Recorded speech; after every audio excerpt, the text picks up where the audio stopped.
Okay, so the next session is, what if new information becomes available? Sometimes during the course of a clinical trial, new information becomes available, okay, about the treatment that's being studied. So I'm going to read this out to you because this is important. This new information may mean that you can no longer participate in this research. If this occurs, the person supervising the research will stop your participation. Okay, so that's really important, all right, because that information might affect the clinical trial. So that's the principal investigator, so the one that's running the study, he will make that decision. He or she will make that decision to stop the clinical trial, because we don't want, any sort of, things that are going to bring harm to you or anyone else during that clinical trial. So if new information does become available regarding sodium benzoate, you will be contacted to discuss whether you want to continue in the study. If you decide to continue in the study, you will be asked to sign an updated consent form.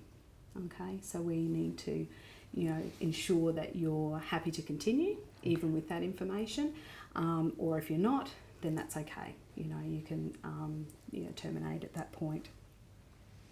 Okay, and also in receiving new information, your trial clinician, which could be me, might consider it to be in your best interest to withdraw you from the trial. But in all cases, you'll be offered all available care to suit your needs and medical condition at that time. Okay, so it's just important to note that if there is information that comes available, we have the option to terminate it, or you have the option to not continue. Okay, that's completely your right. Okay. Okay. And if for whatever reason that happens,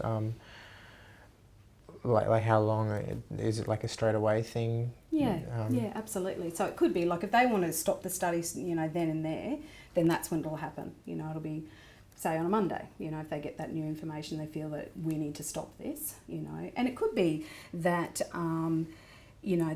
that the treatment, so the sodium benzoate, there is no benefits. They've found that throughout the trial they've been doing analysis, so they've been analysing the data as we go along, and they realise that we're just not getting any effects. So it's in the best interest of the participants to stop it then and there. Okay. There's no point going on. Okay, all right. Now, so I've talked about the vitamin C. So what we want you obviously to avoid is high doses of vitamin D. So as I said, it was ascorbic acid. I'm sorry, vitamin D or? Vitamin C, sorry. Yeah, so that's my mistake. Okay, so vitamin C. So it may form benzene, which is a known carcinogen. So carcinogen means cancer. So that's what we're saying. We don't want you to take big doses of vitamin C in conjunction, so in addition to that sodium benzoate. So we'd prefer you just to avoid it at all costs. Okay, at this point in time. Okay, all right. I talked about that. If you decide that you want to withdraw, as we talked about halfway through or any time throughout that clinical trial, you can do so. It's not going to affect your current treatment now, and it's certainly not going to affect your current treatment into the future. Okay, Billy. Only got a little bit longer to go, like not long, so a couple of pages. So you're happy to continue? Yeah. Okay, all right. So what happens when the study ends? All right, so I'm just going to talk about some things that are important in this section.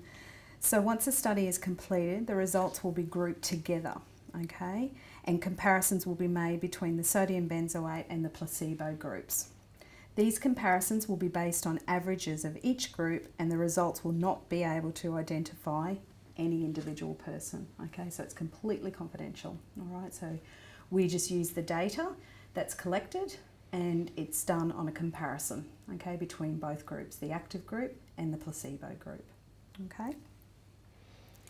The results will be published in scientific journals and presented at scientific and community forums. Again, all of that information it won't be done on individuals, it will be done on a group analysis.